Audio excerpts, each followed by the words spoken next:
une rémunération fixée par le Congrès.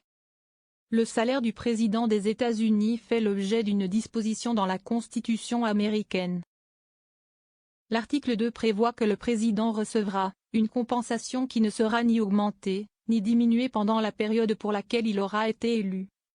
Et il ne recevra pendant cette durée aucune autre rémunération. C'est le Congrès qui en fixe le montant.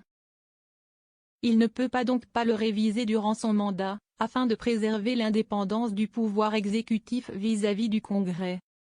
Un salaire modifié 5 fois depuis 1789. L'article 102 du United States Code précise que le montant de cette rémunération est aujourd'hui de 400 000 $ par an, soit l'équivalent de 359 000 €. Il perçoit également une allocation annuelle de dépenses de 50 000 $ pour l'aider à couvrir les frais liés à l'exercice de ses fonctions officielles. Initialement d'un montant de 25 000 $, il a été modifié 5 fois depuis 1789. En 1873, il a été relevé à 50 000 $, en 1909 à 75 000, en 1943 à 100 000, en 1969 à 200 000 et en 2001 à 400 000 $. À titre de comparaison, en France, le président de la République perçoit 182 400 € par an. Quelle retraite pour les anciens présidents? Selon le Former President Act, les anciens présidents des États-Unis qui n'ont pas été démis de leurs fonctions par le biais d'une procédure d'impeachment peuvent bénéficier à vie d'une rémunération et de plusieurs avantages.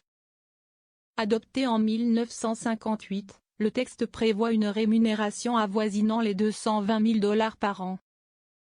Est également mis à la disposition des anciens chefs de l'État et de leurs familles une protection à vie des services secrets, un bureau et du personnel ainsi qu'une prise en charge médicale. À Washington, le Presidential Townhouse est un immeuble dont le gouvernement américain est propriétaire, il est réservé aux anciens présidents. En avril dernier, Joe Biden avait publié sa déclaration d'impôt. Dans un communiqué, la Maison-Blanche explique cette publication.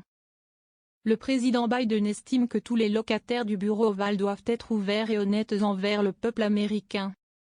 La longue tradition de publication annuelle des déclarations d'impôts des présidents doit se poursuivre sans interruption. Une référence à Donald Trump, qui est le premier président à ne pas se soumettre à cette coutume.